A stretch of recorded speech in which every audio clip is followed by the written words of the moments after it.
About 8 months ago, I posted a video entitled "I am the man Jordan Peterson warned you about," and unexpectedly it made quite a splash. I think it's crested 800,000 views now, and there's over 8,000 comments, which is quite a lot. Of course, nearly every one of those views was down to having the good doctor in the title, but nevertheless it seemed to have struck a chord. And the great majority of the nearly 8,000 over 8,000 comments that I've received have been kind, positive and encouraging. Quite a number of those seem to show a real concern, perhaps because people have been on a parallel course, or maybe just because people are decent human beings on the whole. And because so many of you have been so kind, I thought I owed you all an update. Now, I was going to give you an update at a 6-monthly interval, and I did make a video which is now 2 months ago, but it was too raw and it was too personal and it was too private, and in some respects it might not have been too helpful. So I didn't post it, basically. But I do have it written here in front of me, and I will read from it, as is my bent. But I've removed some of the passages which I, in essence, don't think in the end would have been helpful. But people, it seemed, appear to have resonated with the idea of a last chance for a wasted life. Quite obviously, there have been many people, many of a similar age, whose experience has been like mine. But there's also been, I'm happy to say, quite a number of young people who have taken it as a wake-up call to confront the issues in their life rather than to avoid them, as I have. And I'm pleased about that, really pleased. Pleased enough to tentatively label it an achievement, which is out of character for me, to say the least. However, I have to tell you now that despite the many thousands of encouraging comments that I've received, telling me that I'm now on the right path, or finally breaking free, or even most touchingly, "We're with you, brother," I'm very definitely not out of the woods yet. Because what I did was to merely articulate publicly what I had known to be true for some time. And it's fair to say that Dr. Peterson was instrumental in that regard, because I didn't actively change anything,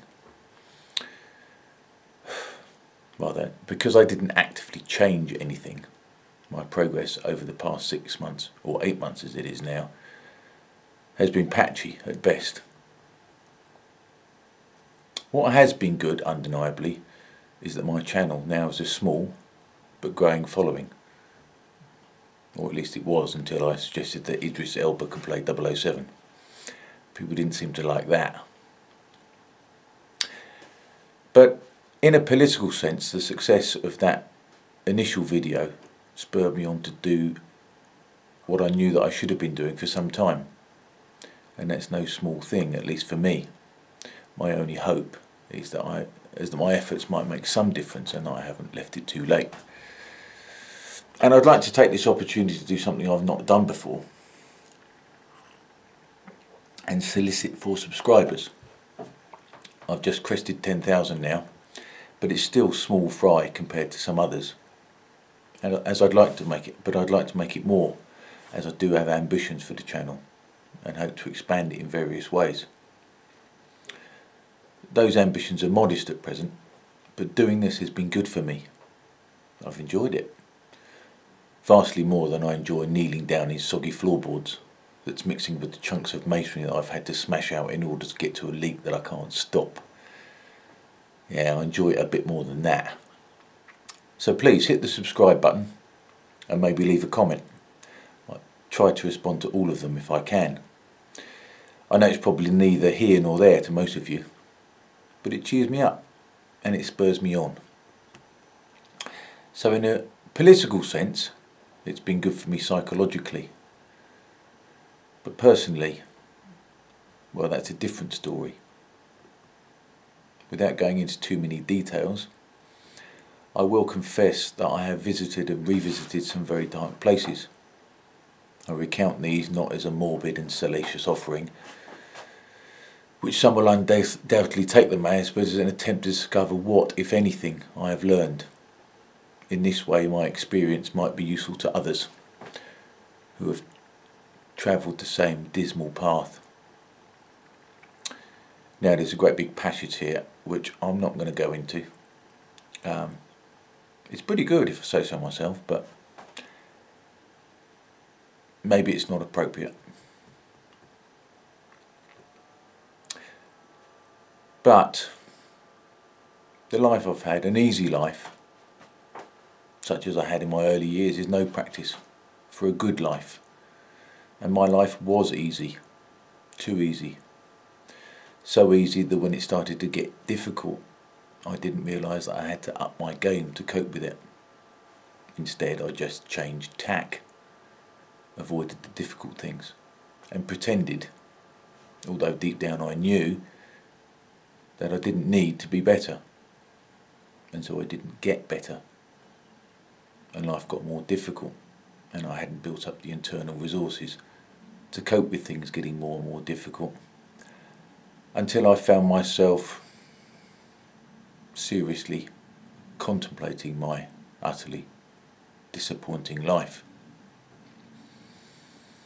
Jordan Peterson tells us to treat ourselves as if we were someone who we cared for. And that, of course, is sound advice. But it's not always so easy if you feel that you don't deserve it. And often I don't. And I don't know why. Well, I do a bit. At its base, I just don't feel that I've had enough courage. Not many people would say this, but I believe that courage is the highest virtue. Maybe that's because, like the cowardly lion in The Wizard of Oz, because I feel that I'm deficient in that regard, that I hold it in such high esteem. Maybe I'm wrong about that. I don't know. But when considering courage to be the highest virtue, what is the courageous thing to do? My suspicion is that the most courageous thing to do is to continue to suffer in silence, never complain, and accept a continuing life of failure. Is that right? I mean, it's pretty bleak if it is, but like I say, that's my suspicion. I hope it isn't. In military terms, bravery is about sacrifice, and often lonely sacrifice. Sacrifice that may not be witnessed by others. It's not about winning medals. Of course, the nature of such things is that unless somebody witnesses your bravery, it can't be reported. But often the nature of bravery in warfare is unknown, unwitnessed. This is not to say that bravery witnessed by others is not bravery. Of course it is. But there is always going to be the glory hunter factor, and this has to be taken into account. So the brave thing is the sacrificial thing, is it not? The brave thing is to resign oneself to a lifetime of failure and disappointment and never to complain of one's sacrifice. Is that right?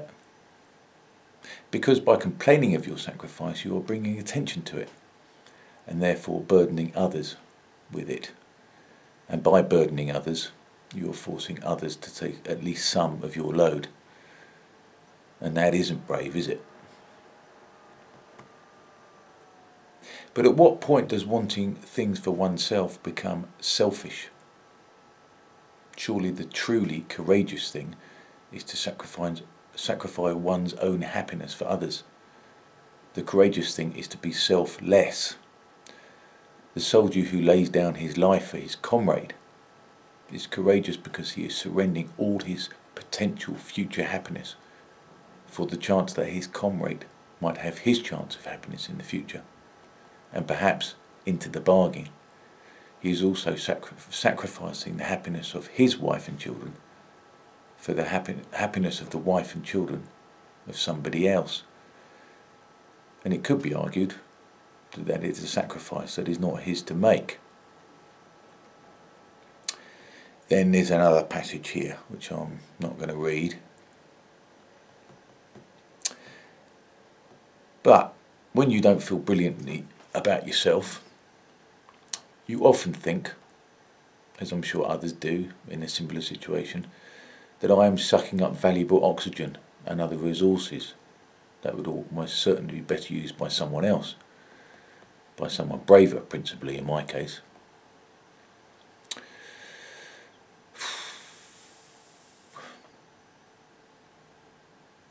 Anyway, I'm not going to read that next bit either. So, and I'm sorry if this is a bit disjointed, but I've had to redact passages of it. But there are only so many mistakes that one can make in a lifetime before the accumulated weight of those mistakes begins to take its toll. A common trope, although a fairly optimistic one, is whatever doesn't kill you makes you stronger. But that's only true for those with a healthy sense of self, and you only get that from overcoming mistakes and failures early on. For those who haven't done that, the converse is true.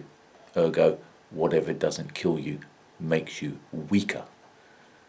For those who haven't learned to deal with failure, with that great imposter in Kipling's words, failures only weaken you. They knock chunks out of you, and they make you less resilient rather than more. That's one of the things that normal people don't really get. The truth of that little nugget of so-called wisdom should be, so long as you are a normal, well-adjusted human being with a healthy dose of self-regard, whatever doesn't kill you makes you stronger. But of course that's a bit of a mouthful, and it doesn't scan so well. Alright, there's another chunk I'm going to get rid of here. I'm not going to read. When I posted that original Peterson video, it did seem to strike a chord. I remember saying to my wife as she came to bed, my video has had 170 views, which was about 100 more than my previous 5 had had at that time put together. As I say, it's had a bit, and it has had a bit of resurgence recently, and it's now more than 800,000. But the thing about that is that people in their kind comments thought that I was all of a sudden on the right path, on the home straight to success and enlightenment. But although there has been some enlightenment, there's been precious little success. Actually, that's not true. I've kept up with my channel, and it's now over 10,000 subscribers, so that is good. That is something of value. But my real life, my financial life, and in particular my psychological life, is perhaps even worse. And this goes to show that there is no magic bullet, no quick reset to a default setting of a healthy mind. There is no tripping of that particular breaker.